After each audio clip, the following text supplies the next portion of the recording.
Hi there, and thanks for joining us for this webinar on creating and using formative assessment in science. My name's Francis Vigent. I'm CEO here at KnowAtom, and we are going to kind of dive into this subject in 4 areas, taking a look at why formative assessments are essential in next generation instruction, how these kinds of assessments benefit teachers and students, and what they have in common that makes them particularly useful, as well as some concrete ways you can incorporate formative assessment into every aspect of your teaching as it relates to science, but also what we'll be talking about relates to many other content areas as well, even though we're not going to be diving deeply into those. If you are on the live session, I would just give you a heads up that on your screen there is an opportunity to ask questions. Typically on the right side of your screen, if the questions panel is not visible, there's a small white arrow inside an orange box. If you click that, that should take you to a space where you can click to set questions in there. We'll do our best to save a little time at the end and answer a couple of questions. So here we go. So why formative assessments are essential? These new standards are skills-based, performance-based standards. They're not fact-based. So when we think about it, the next generation science instruction is really all about developing the skills on behalf of students, for students to develop the skills to work with their own ideas and the ideas of others. And what that means is that it's not sufficient to know about something. But what you have to be able to do is to form an opinion, to have an idea, to work with that idea, to be able to inform yourself, and also to refine the idea over time, perhaps through experimentation, scientific process, or through prototyping in an engineering process. The other thing is that it's also about others, the ideas of others, because that's one of our sources of perspective and feedback. And when we have opposing ideas, how do we sort of come to some sort of conclusion about which idea is valid or invalid, or whether they're both valid, but perhaps take a different lens. So what you see at the bottom of the screen here is just a little screenshot from something we talk a lot about: why, how, what. And if you think about it, the anchor phenomena that underpins all of the units that are a part of next generation science standards, and if you're a KnowAtom user listening to this, anchor phenomena is the core of every unit and lesson. And that anchor phenomena is just far too complex to replicate in a classroom. However, we can access that anchor phenomena through many different means: media, text, visuals, audio, you name it, video. But the bottom line is the anchor phenomena is a real life situation that helps us begin to establish a reason to care, or really a purpose. And where it goes from there is these ideas about the anchor phenomena that students have. Why is it relevant? The kind of concept to concept, concept to self, concept to world connections, and then how we might better understand the problem. Would it be through prototyping? Would it be through experimenting? What are those questions and problems that we're identifying in this particular way and this anchor phenomena manifests itself? And finally, how can we dive deeper into actually understanding, actually answering, actually solving that problem more completely? And so that's where really operationally we think about hands-on science and engineering, where this really takes place, hands-on anyhow. So nonetheless, this next generation science instruction really centers on skills, particularly thinking skills. And we can see that in the standards themselves because they're 3-dimensional. And so when we think about thinking skills, a lot of that's coming from the science and engineering practices, but there are also elements of the cross-cutting concepts, which are a way of systems thinking in a lot of times. That's why you see the foundation of every standard is not just having a disciplinary dimension, but in fact a skills and a sort of systems thinking dimension. So developing skills and changing expectations, which is what is necessary in order to go from sort of a traditional fact-based set of standards into these next generation science standards, requires changing expectations for both the teachers and the students. And that requires constant feedback and refinement. Skills are not something that you can be told. Nobody can be told a skill. You can't, you can't go to the registry of motor vehicles and tell them that you can drive a car. You actually have to go and demonstrate performance of the expectations of a licensed driver. And so it's very similar here for students in next generation science classrooms who will be assessed by next generation science standardized assessments in both adaptive and adoptive states. And so the way that we develop skills is to attempt them and then to refine them through feedback. So that requires accountability. It requires standards, not in a NGSS standard sense, but in a actual standard for expectations. What is acceptable? When we talk about engaging in argument from evidence, what is acceptable when we talk about observing and gathering data and analyzing it, and so on. So that type of shift is really large. Typically, if teachers are coming from a background under the prior standards where they were very fact-oriented, most of their assessments are going to be summative. Basically, that model of instruction is in these summative assessments that were so heavy under prior standards is really focused on making sure that the children will give back what was given to them. And if the two match, then the student is considered proficient. However, there's a lot of difference under these new standards because the model of instruction has vastly changed. And if you've sat in on any other webinars or if you're a KnowAtom user, you know this model very well. Instead of the teacher being between students and content by, acting as the sage on the stage, handing out those facts and demonstrating and so on, in a next generation classroom, the teacher helps strengthen the connection between students and content. And the students are attempting those skills, and they're attempting them in the context of the content, trying to actually develop and use it in order to answer questions and solve problems. And so what the onus that's on students is really to develop the content, to engage in those practices, and to use systems thinking as a way of describing the dynamic interactions and interconnection between different concepts and different disciplines. For the teacher, what they're doing is they're helping to gradually adjust supports. They're making sure that that classroom environment is rigorous, but they're helping students engage appropriately. They are communicating expectations and helping students receive feedback that they can use in the moment to improve their work now. And that helps students not only engage appropriately, but actually to learn better what it means to be a scientist or an engineer and the expectations of a scientist and engineer. And fundamentally, it helps students learn what it means to learn well. Okay, and so that's where teachers are getting involved with that formative assessment, redirecting and monitoring student progress that way. So, and if I'm going a little quick and somebody has a question, feel free to jump in.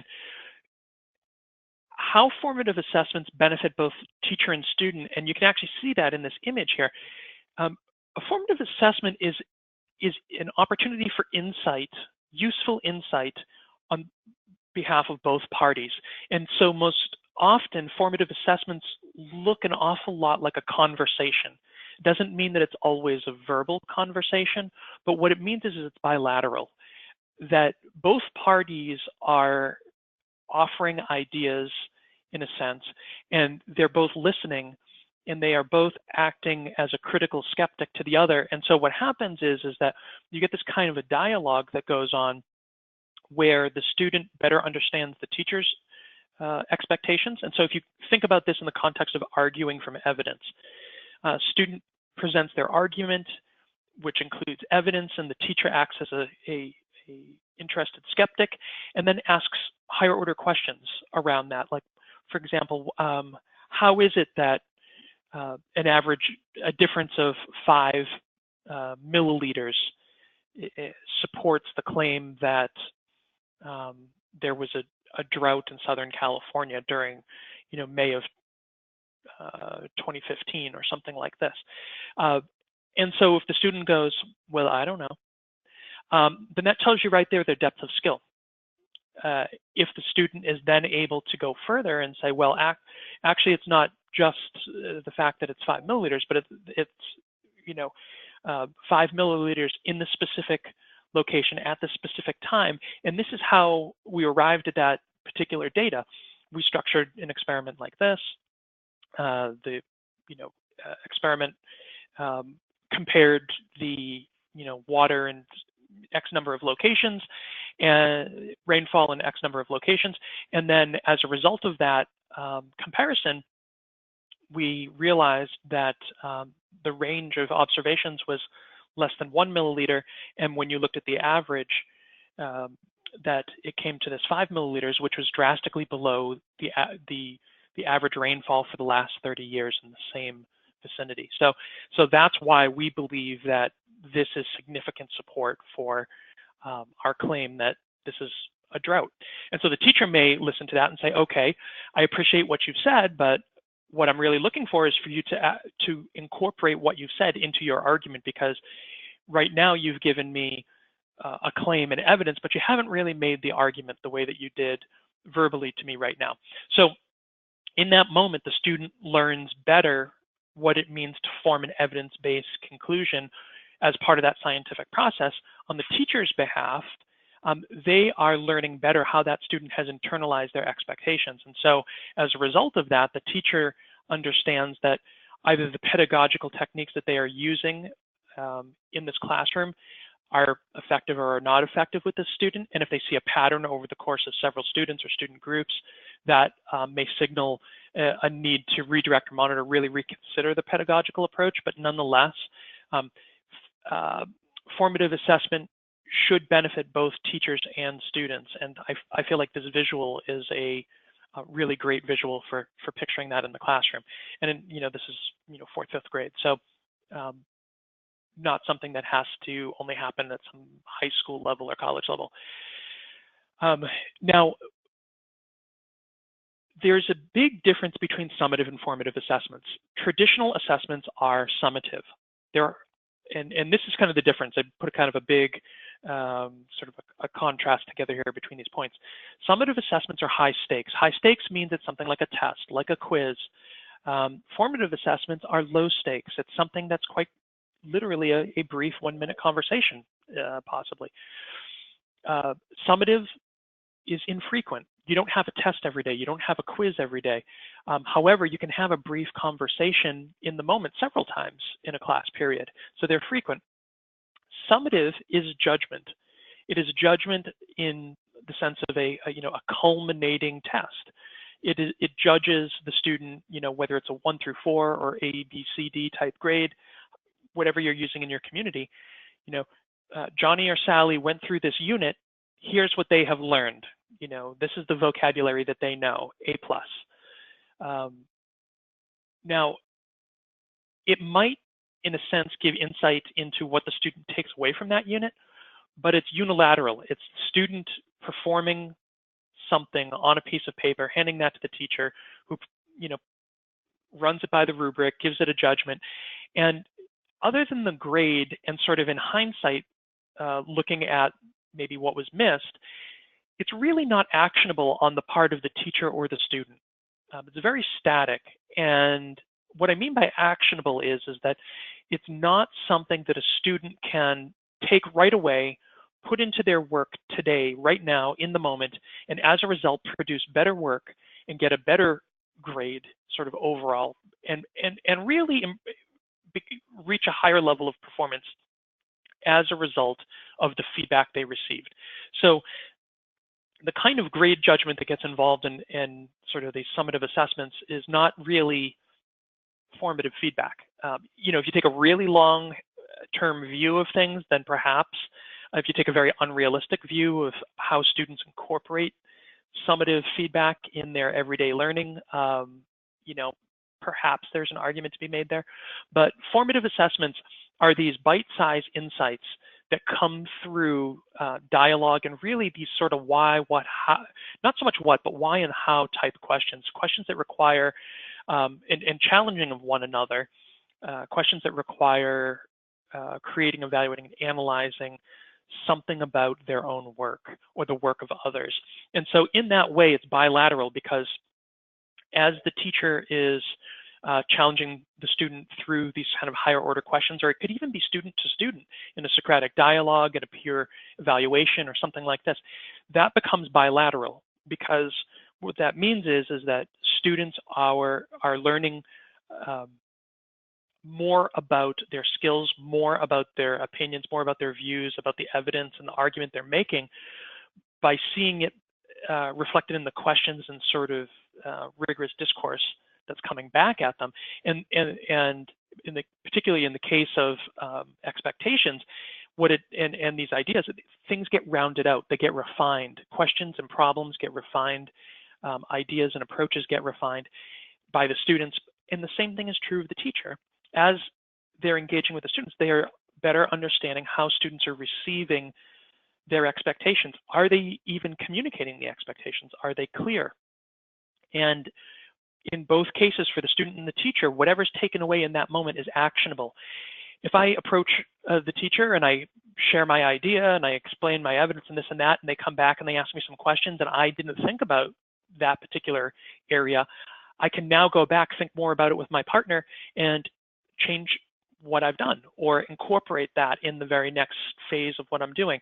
And on the teacher's side, if I see that these students are not really understanding my expectations, or I haven't been clear, I can stop everybody right here, change my approach, change my technique, and make my instruction more effective in the moment. So it's really about each party getting feedback that is most useful in becoming more effective in the moment. And so summative assessments under these new standards are a very small part, really, of the overall scheme of things. And summative assessments are things like reading comprehension questions, vocabulary, worksheets, tickets to leave, and all these sort of things are most commonly summative.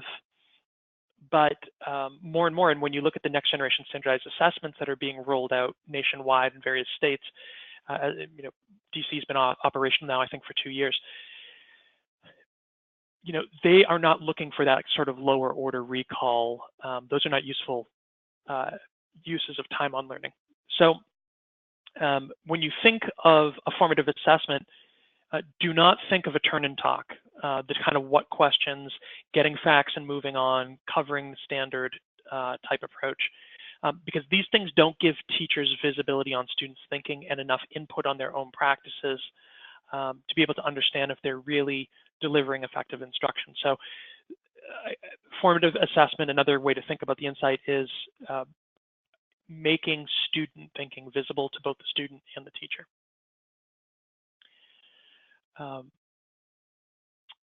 Sort of already gone over this a little bit, but you can even see in this picture as two students are bringing up their ideas and the teacher sort of looking on as one student's reading and asking questions and seeing if there's agreement among them.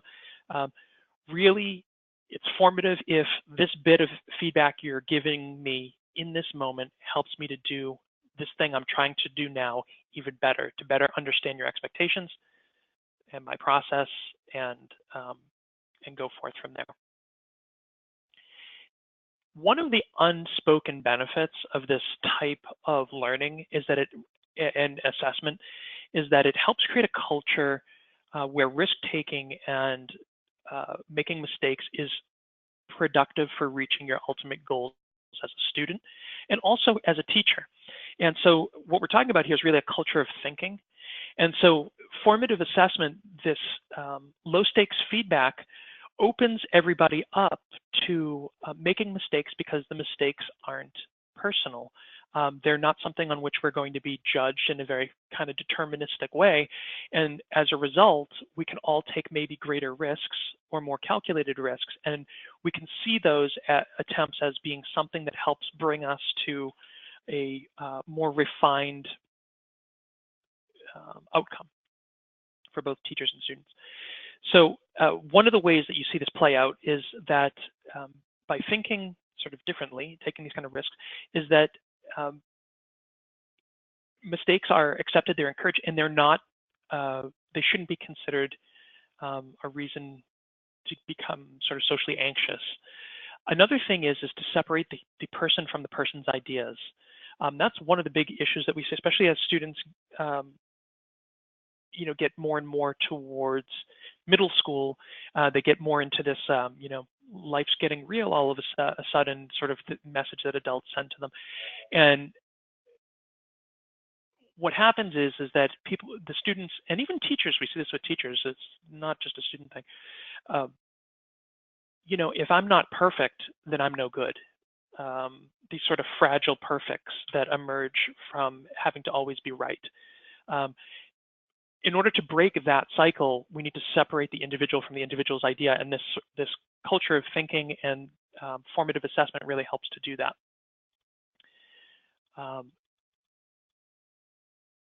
Students become better listeners, but also teachers, because the only way we make progress in a formative assessment, and the only way that we really get any benefit out on either side, the teacher side or the student side of the equation, is if we genuinely listen to the other party.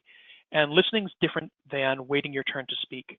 And unfortunately, in a classroom where we've sort of evolved for decades and decades with these fact-based standards in the past, that is a very hard transition to make sometimes, is to actually listen to the other party and then to ask questions and to give feedback based on what we're hearing.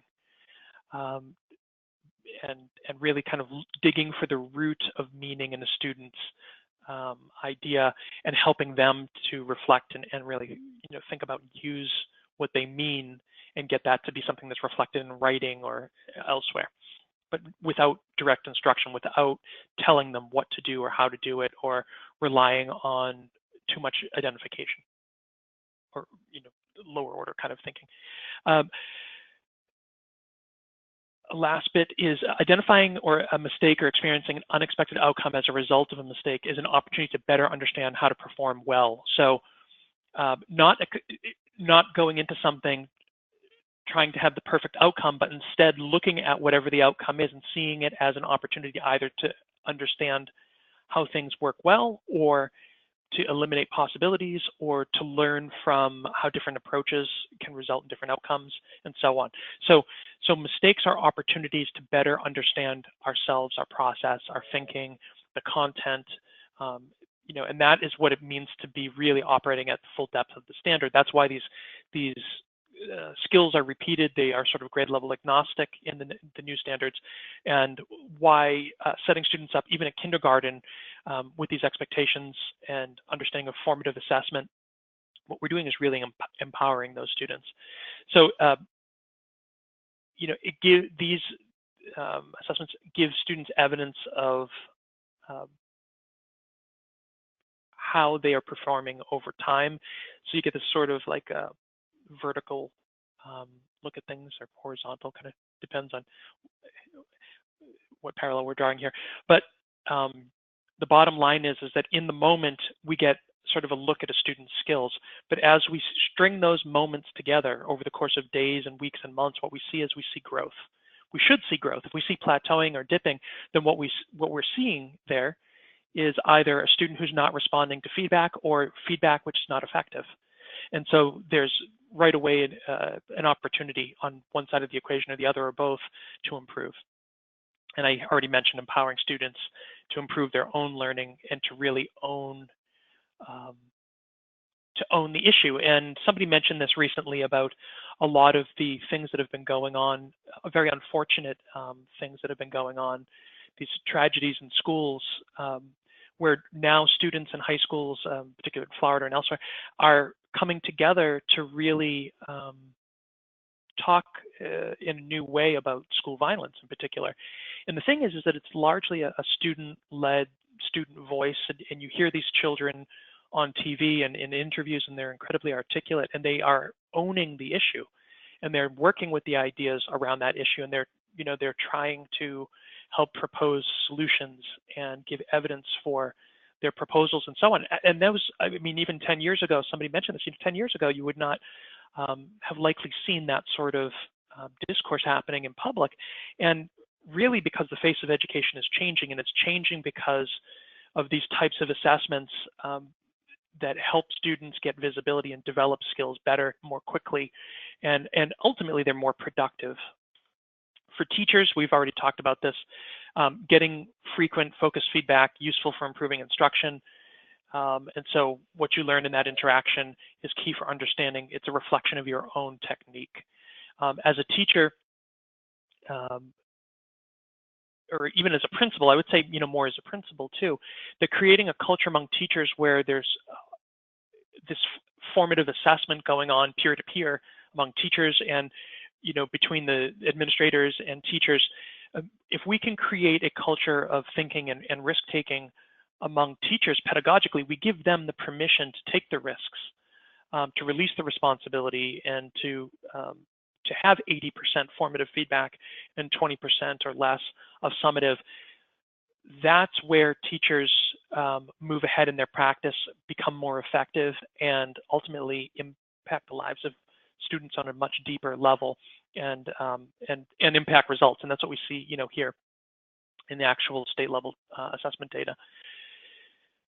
It's important to realize that part of the reason for these, the need for these formative assessments, and we're going to get into kind of what keys to these formative assessments are, what all formative assessments share that make them so useful, is that there's a new definition of effective science instruction, we might say effective STEM instruction.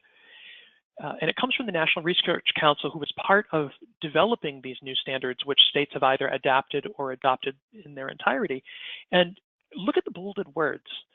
This is a very intentional nurturing process that capitalizes on students' interests and experiences. It's taking into account what they know for sure, but what that means is not that they know everything and we're building off this vast base of knowledge, but in fact that we're building on concept to concept, concept to self, concept to world connections, things that and providing them experiences to engage in the actual skills, and do so in a way, again, back to concept to concept, concept to self, concept to world. From a student's perspective, it's going to sustain their interest. And so all of these bolded words just really point out that every segment of this is student-centered. Student-centered doesn't mean, asking, as a teacher, lots of questions of a student. What it means is that the student's own ideas are central. Their own thinking is central, okay? And effective instruction means that everybody is working with ideas, and those ideas are emanating from students. Also for teachers, these frequent insights into student progress really clue the teacher into where that student stands in all three dimensions at any given moment. And a skillful educator, somebody who gains experience with these types of standards and this type of teaching over the course of even 3 to 5 years, the level that they're able to operate at and what they're able to glean from these types of interactions really helps them navigate their class, almost shepherd these students individually, but as a group, through the key ideas, through the requirements of the standards, and really get them to a point where the students have developed frameworks of skills and content and so on. And those have been done through this formative feedback process, okay? And of course, by virtue of all of those pieces, what these formative assessments do is they empower teachers to improve their own instruction. Think of it as what I'm getting insight to in terms of the student's thinking helps me change what I'm going to be doing in the next minute, in the next hour, okay? So what all formative assessments share that makes them so useful, and I'm going to try to move quickly through this for you. Similar to milestones, all formative assessments kind of occur in the moment as students are engaged in making sense of the phenomena. So that could mean they're engaged in making sense of phenomena that they've just read about, that they are now discussing in Socratic dialogue, that they are planning, they have this idea, this problem, or this question that they've identified, and they are actually moving through trying to plan around that. And so, in that planning process, it gives light to student thinking. And so that's another opportunity to engage in formative assessment at checkpoints. So in the case of KnowAtom, if you're a KnowAtom user, students don't create plans without accountability. They actually go through accountability checkpoints. And so there's a full release of responsibility, but they come back to these accountability checkpoints where they are held accountable to the expectations, and they have to defend their thinking before they get to advance. And they get to do this sort of, independently. And that is all formative assessment. The teacher's role here, as we mentioned earlier, is to act as an interested skeptic. Hold students accountable for their thinking. Just because they think it doesn't mean it's right, doesn't mean it's wrong. Do they have evidence? Push for that evidence. See if there's consensus among a group, because lab partners should agree. And what we're trying to do here is to get students out of the mode of guessing what a teacher wants because the teacher has the right answer and the student's trying to get the same answer as the teacher. We're trying to get away from that. With a formative assessment, we're trying to get the students to struggle productively, attempting the skills, applying the skills to the content, to the context, to the anchor phenomena, and to their interpretation of investigative phenomena, so that what we're doing as teachers is actually coaching them to a higher level of skill. Okay, maybe an analogy around this that you might consider is, baseball. So the coach cannot physically often do what the players can do by virtue of their age or their health or their training or whatever. The baseball coach does not perform the same as the batter in the batter's box. The batter is incredibly skilled, but yet that skill oftentimes needs refinement. It needs coaching. And so a skillful coach may watch that player attempting the skills, swinging at the ball, let's say, and they watch and they swing and the ball doesn't go where they intended the ball to go. And so the coach may go back and ask that player, hey, why do you think the ball went off in that direction? And the player may say, I don't know. I must have been ahead of the ball. Oh, okay. So how could we fix that? What could we do to see if that's the issue? We could even gather some evidence around that. I mean, it's very scientific in a sense. And so the coach is leading the player to consider whether, they should try and adjust their swing to either get, instead of ahead of the ball, more on time with it, slow down, or if they're too slow, to speed up and to actually watch the outcomes through practice. And so if you think about the classroom as a place where students are practicing the practices, they're developing the skills from wherever they're at, and through this coaching process, through asking students, giving them feedback, holding them to expectations of, how these skills get applied, the result is a more skillful, more self-aware, more competent student who better understands what it means to learn well, and who can apply these skills in many different contexts, many different scenarios, and that's what next generation standardized assessments look like.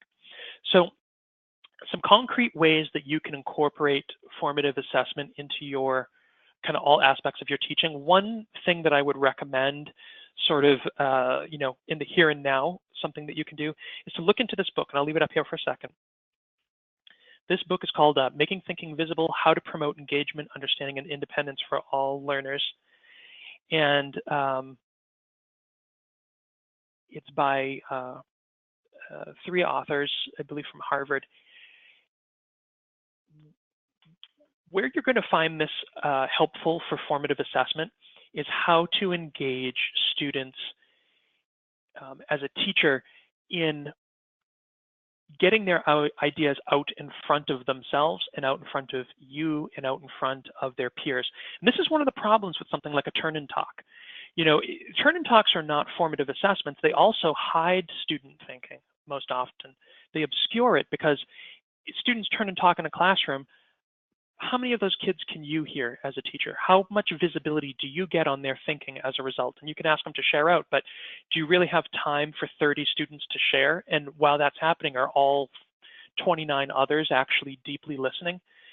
So if you take a look at this book, what it talks about is key cues and routines that students can be taught, and through teaching those routines, and this is similar to accountable talk and Socratic talk, we're helping our clients apply these in their classrooms and learn this methodology as part of that sort of Socratic talk, Socratic thinking, that's not just part of one segment of a class, but really part of how students approach their academics in general, but especially in science. So I'd recommend this to you highly. There's a DVD that's a part of it that shows what this looks like in the classroom in different settings, science, ELA, art, kindergarten, 6th grade, 11th grade. So it's a worthwhile hit up Amazon. When we think of the different segments of a class, and I'm going to use KnowAtom as an example here, because we have, for KnowAtom users, you'll be familiar with these 5 segments of a lesson that unfolds over the course of a week or a week and a half. When you think about any one of these segments, though, they're very common to many other people's experiences, that they may not happen at the depth or in the sequence that we're doing them here. And I'm not going to go into that at this point as to why and how we do this. But what I want to go through is sort of different segments and talk about how formative assessment and some of the tools that get involved, you can be using in your instruction in your classroom. And if you're a KnowAtom user, you already have all these tools available. We have all the supports for you there. So if for some reason you're not using them or you're not aware of how to access or so on, please reach out to us. You can go to KnowAtom.com, click learn more, support. You can call us, email, and we will get you set up. So general strategy here to incorporate formative assessments is to have straightforward expectations that you hold students accountable to in each part of the lesson. And I want to underscore that these are straightforward expectations that the students also understand that they're being held accountable for. That's the point of making them straightforward. There's something that both parties clearly understand. Sort of like, when you go to a restaurant, you order something, one party's expectation is that they get what they ordered, that it matches the description on the menu, that it's of a certain quality, and then on the other side, that you pay for your meal, let's say. And if something's not satisfactory, you give feedback, or that you leave a tip. So there's sort of these complementary expectations that are very straightforward, but they're sort of cues and routines that help us carry out this social interaction. Well, in the case of a formative assessment, straightforward expectations help both parties to engage and provide feedback, and to do so in a way that's meaningful to the other. So what I have a little screenshot here is from just a piece of a high order thinking rubric around the kind of thinking that we expect, and to help students transition from lower order or really incomplete higher order thinking into more refined higher order thinking in various areas. When you think about things like nonfiction reading, we have to ask ourselves, are students just engaging in reading and any kind of assessment related to it in a way that is, finding facts to answer questions that are static? Or are they engaging in thinking and reasoning through the connections? And, one way you might see this is, for example, while engaged in reading a section, that the teacher stops students after a couple of pages and polls for questions and connections. That would be an example of a formative assessment. What are some connections? How is what we're reading about now in some way connected to something else we've read about? Or why would this be important to read now? We just moved off of a unit about something very different. Is there a connection of some kind? That's formative because, one, it prompts students to think and make connections, and it communicates the expectation of what students should be doing in that moment. The quality of those questions and connections that come back, observations, tells the teacher the depth of engagement and prior experience, the student's skill set with thinking, and then helps that teacher sort of adjust and coach and go from there. If students are merely finding facts, answering questions, and so on and so forth, that doesn't fit. That's summative, right? Oh, I know the definition to this word. I can fill in the blank. That's summative. It's a 1 or a 0, okay? Purpose here, if as we question the ideas raised in the reading, as I kind of described, it's not only stimulating the group's thinking and sparking ideas, but it's highlighting if students have misinterpreted the task, the vocabulary, the concepts right away. And that helps the teacher sort of refine that thinking, reframe it before students progress too much further. And the thing is that it can happen through the group's interaction, okay? So not only communicating during the reading, but also feedback on the quality of connections. So if a student makes a connection and it's the same connection the student made before them, that's great. I appreciate that you also have that connection, but give me another connection. What's a connection that hasn't been brought up in this discussion so far? Can anyone help us out? Okay, so without being overly confrontational, without being summative, what I just did there is I communicated my expectation to that student and the group in a way that is low stakes, that could happen with high frequency, but it helps that student and the group better understand what my expectations are, what it means to learn well and contribute well in that context of nonfiction reading. Okay. If you think about something like Socratic dialogue, we have a really great webinar. You're welcome to go in to learn more on KnowAtom.com. Down the bottom of the page, you'll see webinars. If you click on one of those webinars or click into that platform, you'll see that one of those webinars is about Socratic dialogue. That takes you through 3 models of how to hold Socratic dialogue. When you think about Socratic dialogue, the purpose, I've had several educators just in the last few months actually mention how they really never understood Socratic dialogue. They would go to, their Socratic dialogue session at teacher school, and everybody would come with questions and then leave and really didn't understand, like, okay, we came with questions, we asked questions, and we left. What was the point of that? The point of the Socratic dialogue is a forum for formative feedback, peer-to-peer, where students are taking questions that they've been building as they go along. Perhaps in the reading, if you looked at this sort of screenshot here a moment ago, the student has annotated the reading as they've been going as a class.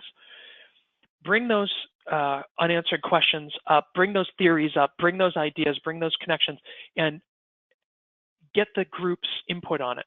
Who would like to add to that? Who would disagree? Who would, agree? Why? How?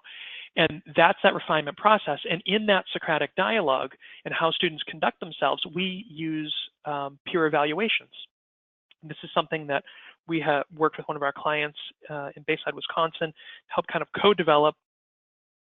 And so when you think about a student engaging in Socratic dialogue regularly on a weekly basis, let's say even, and they are receiving feedback from peer who they're partnered with, let's say in an inner circle, outer circle model, and 4th grade on up. What happens here is that the quality of this formative assessment model is that it helps students, like a rubric, to shift from areas of stumbling blocks to their ultimate goal with the help of their peer who's observing them in this conversation. Okay, and then the peer will do some analysis on it, and then everybody uses these tools differently. But the point I want to make is that you can look at one of these evaluations as a teacher, as a student, and understand where that student is at in the moment and get some insight. And then as you look from one to the next, from one Socratic dialogue to the next, you can see these same areas and how they're performing and see growth, plateau, or even dipping. And that gives us insight into what needs to change pedagogically as a teacher, perhaps, or as a student in terms of my job and what I do in the classroom to be responsible for my own learning and actually making use of that feedback. So when you think about dialogue, things like accountable talk, Socratic talk is what we're looking for, making those ideas visible, doing so before others, working with the ideas of others, and then, of course, providing that formative feedback. And so we're looking for a high level of listening as well as contributing, and also making connections to others' ideas, to prior ideas of my own as a student, to the community around us, even to my own family experience. And one of the ways that we help, this is not a formative assessment or a summative assessment, this is just a tool I'm going to point out to everybody because this often comes up. How do you get students started thinking and acting this way? Well, you have to teach them. They need to develop the skill. It takes time. All of these things are not overnight. You know, how we engage in formative assessment at a high level, even is something that both teachers and students need to learn. But these sentence starters are really great tool that KnowAtom's developed to help students get started with sentence starters, to engage in critical dialogue with their peers in this kind of Socratic environment, and to target the kind of questions they use. So we've broken them down into these 8 or 9 different areas. When it comes to a classroom where labs are being planned and investigations are being carried out, it's important that students work collaboratively together because, again, their own ideas and their own thinking and so on is going to be visible to their partners. They need to agree, so they have to come to consensus. And that's a big part of learning to become a problem solver. And, you know, in the context of science, actually somebody who is answering questions from experimentation. So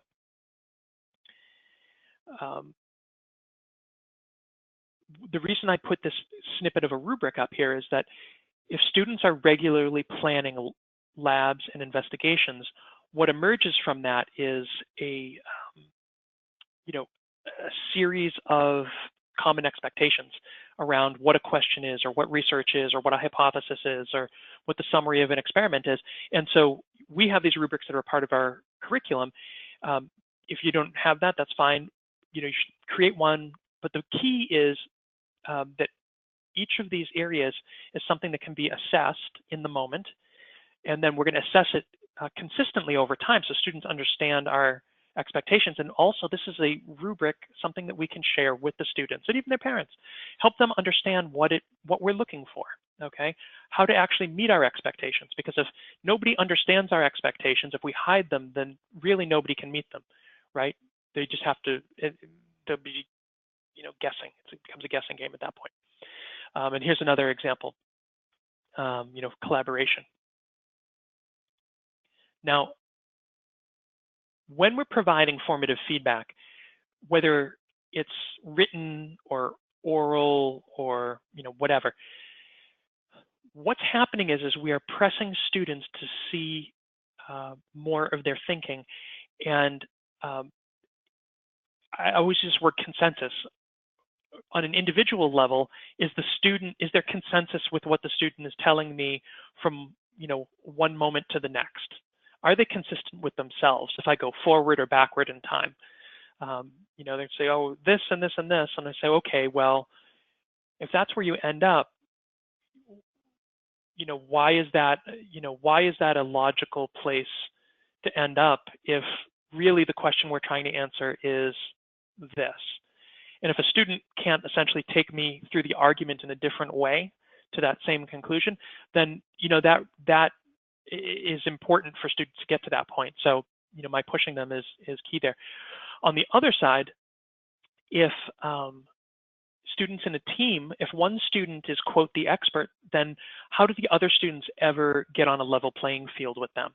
Okay, students need to all be placed on the same level, and so they need to come to consensus among themselves.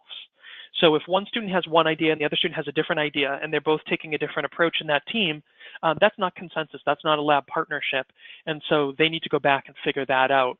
And because we're losing the benefit of more perspective on what we're doing.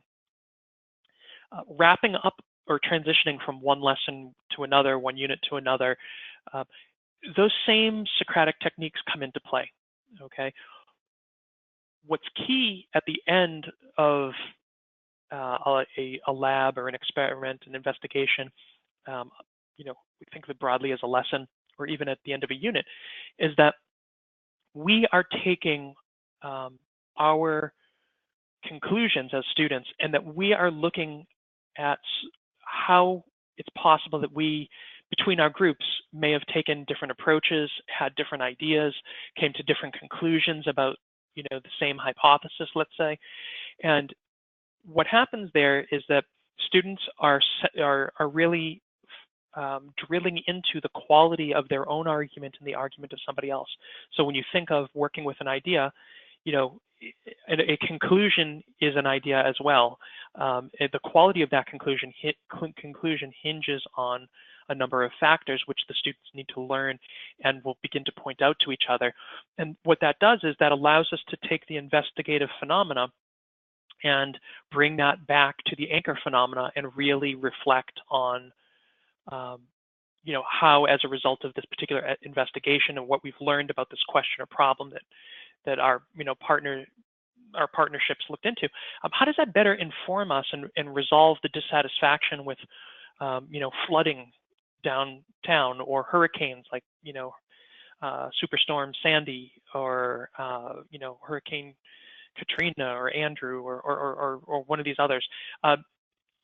That's how all of this stuff starts to kind of circle back around on itself and really give us this rich learning environment. So comparing and contrasting findings and thinking critically about that, creating explanations for differences and looking for evidence to support those explanations. And the role of the teacher in these Socratic dialogues in this thought process is to be a thought partner to the class, but as part of that, they're also engaging in some questioning and being an interested skeptic so that they can better learn about the depth of the skills and, what students really think and what they know as a result of this lesson, because that's going to help change their approach to the very next lesson, they being the teacher's approach. And finally, and I'll take a couple questions after this, you want formative assessments that seek some consensus on the connections between what groups found in the sense of the big ideas and in that phenomena, perhaps even in a way that goes outside the unit. So kind of coming back to those concept to concept, concept to self, concept to world connections. And if you look at any particular unit or lesson, it should be part of a storyline. It should have a concept map associated with it. And so if you're a KnowAtom user, you have those things in your units and right in your binder, go online in the electronic platform, you can pull those up right away. But the key is that those storylines and those concept maps are not isolated to a lesson or a unit, but in fact, they should form a kind of almost neural network across multiple lessons or units. And when you engage in this kind of formative assessment, students should be learning the expectation that they go outside of just the lesson or just or outside of the unit, and that there is value in thinking outside the box or trying to make new connections, because it's quite likely that there's the possibility for connections and other things that we've learned or things that we will learn in relation to this. So I'll leave it there. If there's any questions, please drop them in. I know it's a lot of information. There's a lot of great resources on the site. If you want to see what a curriculum unit looks like that does this, if you don't have access to KnowAtom for some reason, you can go on our website and you can download a sample. We do pay the bills by selling curriculum and materials. So unfortunately, there's only one sample per grade level per state, K through 8. If you're looking for something else, feel free to reach out. But at least one unit is more than none. But really, when you look at what you're looking at, with the exception of kindergarten, it takes 9 units to span a year.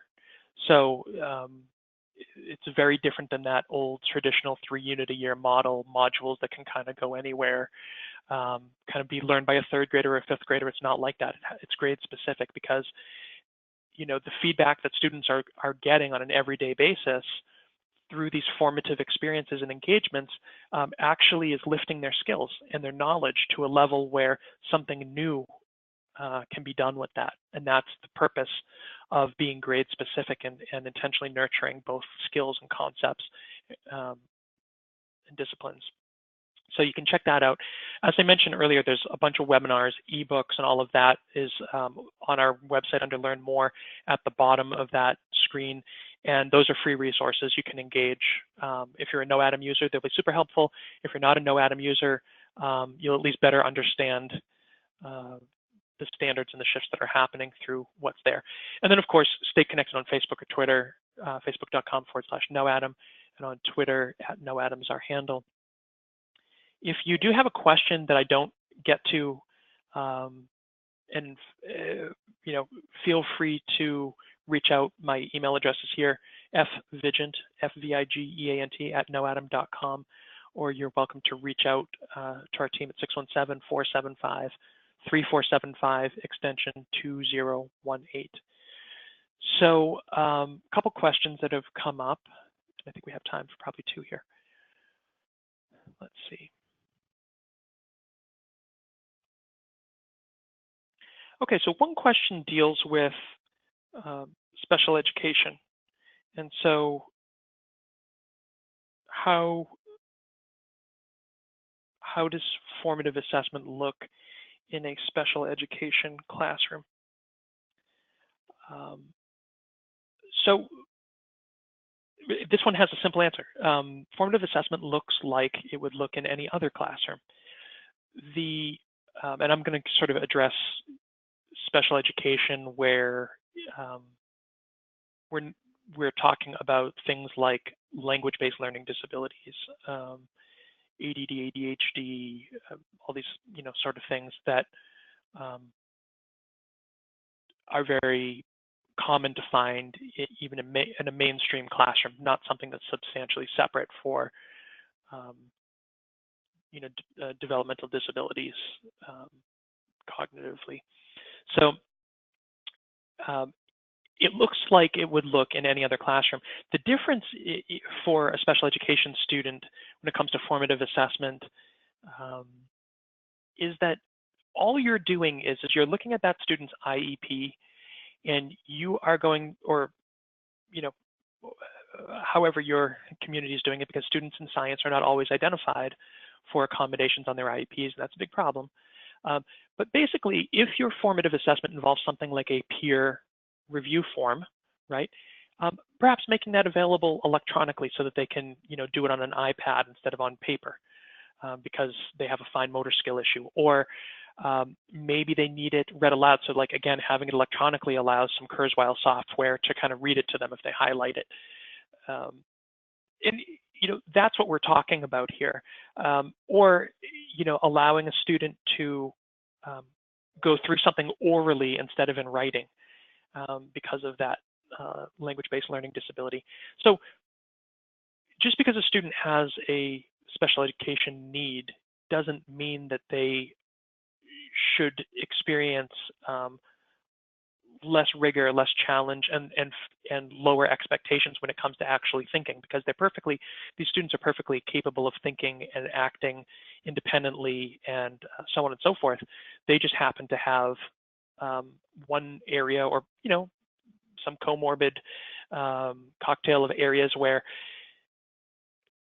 certain things like writing or reading is a barrier to their success, to actually accessing. And so that's all we're going to do, is that we're going to make sure that our formative assessment does not require students to overcome that barrier just in order to get useful feedback, okay? We're going to give feedback in a way that goes right around, or think of it as over the barrier. The other question that sort of was asked that sort of dovetails onto this is English language learners.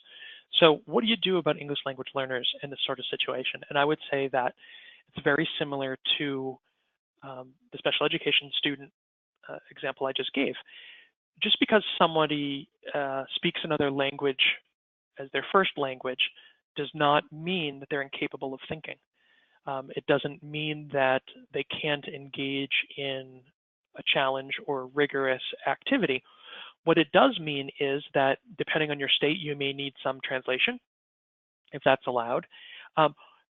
You may need to give them an accommodation of something like an iPad or a Chromebook where they can take the electronic version and copy and paste it into Google Translate, or to translate just using Google Translate on the app, or have it read aloud in another language, or something like this. There's a wealth of tools that are available. The other thing is that if reading and writing is a non-starter, Students who are English language learners are verbal first.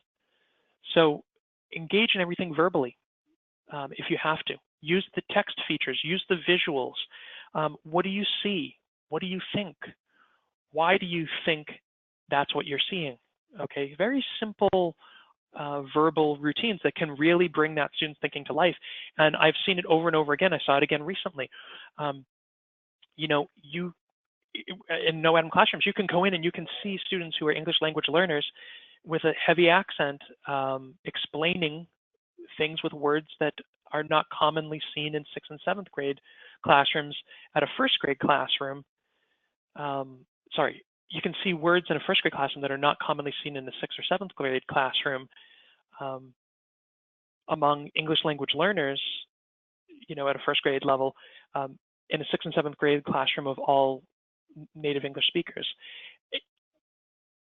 And it's really heartwarming to see that student, you know, kind of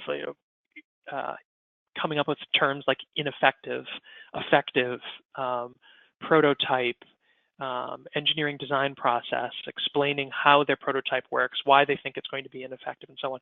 You know, and they're doing it with an accent. You know, the bottom line is that they acquired all of these words in English, despite not speaking English as their first language, simply because they didn't, on two fronts. One, they had an engaging context to engage that vocabulary in, and they were able to see that vocabulary in text, visually, auditory, visually in, let's say, hands-on context, kinesthetic, but also students are getting the benefit of explaining what they're seeing and what they're doing, and they oftentimes do not have words for this, especially at the elementary level, in their native dialect or native language. And so what that means is that if they want to say something about this, they need a word for it. That word's going to come from English. So it becomes a tool for language acquisition. You can imagine this formative assessment technique. The more you challenge and press students, the more you dig into their thinking, the more they go looking for words, the more they're trying to explain, the more they're attempting the skills in the context, and the context is most likely English. So I'll leave it there. We've run about 5 minutes over. And, you know, kind of think a bit about that.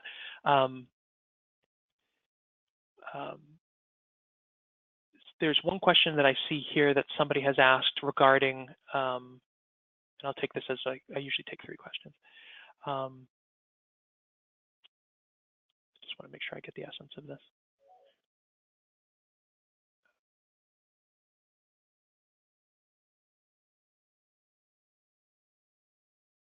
The person was asking if self-reflection is sort of at the core of the message here, and how would I define self-reflection? And I would say that self-reflection is definitely central. Self-reflection in and of itself is a kind of skill. It's not something that everybody practices. It's not something that's always comfortable. And creating the space for students to be able to reflect, self-reflect, or reflect with others is vital for this. And so, yes, I would say that formative feedback might be self-reflection, but in all cases, it's a form of reflection. And this technique of challenging students through questions, or having students challenge other students through questions, what that does is it prompts students to self-reflect. And so it's actually a mechanism for getting them to that point. And the same thing's true of adults. And this is where I would say that you know, self-reflection really plays a big role, is that once you get this feedback and you've thought a little bit about it, what do you do with it? Do you really think about how you're going to take this forward in a new context, in another step of your life, in, you know, make the connection between this and that, which is, you know, something new that I'm being approached with. When you think about it that way, self-reflection is essentially a kind of throttle for progress.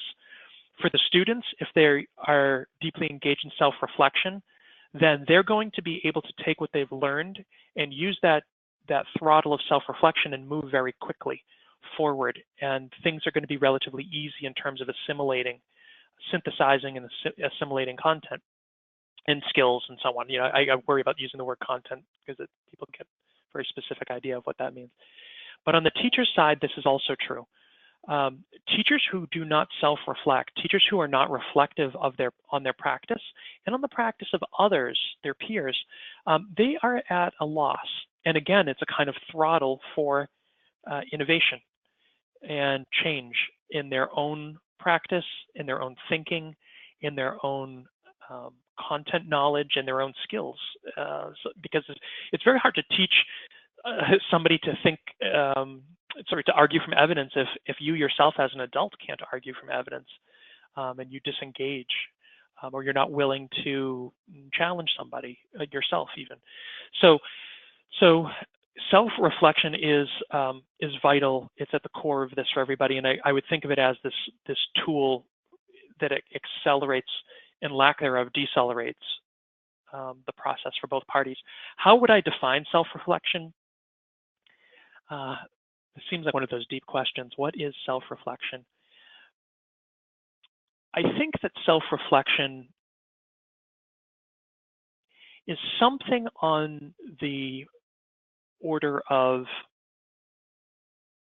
being able to hold multiple ideas in your mind simultaneously, and to be able to back up from those ideas and sort of depersonalize what those ideas are, what they mean, who they're tied to, and just look at them for what they are, and in a sense, almost like scales, to be able to look at those ideas and to look at the weight of each, and to look at them in a complex way, and as a result of that, to kind of emerge with the best, and to take that and to apply it to my next steps as a person in whatever I'm doing.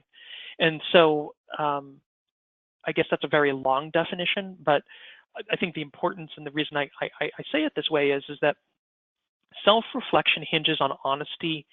It hinges on not being stuck on a result, but being focused on a goal, and those goals being personal, community.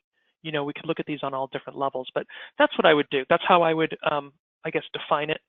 And I'm sure that I'll probably change that definition a bit at some point, but I hope you find that helpful. If you have any questions we weren't able to get to, please feel free to reach out. You have my email address here, and I'd be happy to answer any of those as well. Take care. I wish you the best of luck with formative assessment and the next generation science standards. Again, my name is Francis Fidgen. Thanks for joining KnowAtom for this webinar on creating and using formative assessment in next generation science. Bye-bye.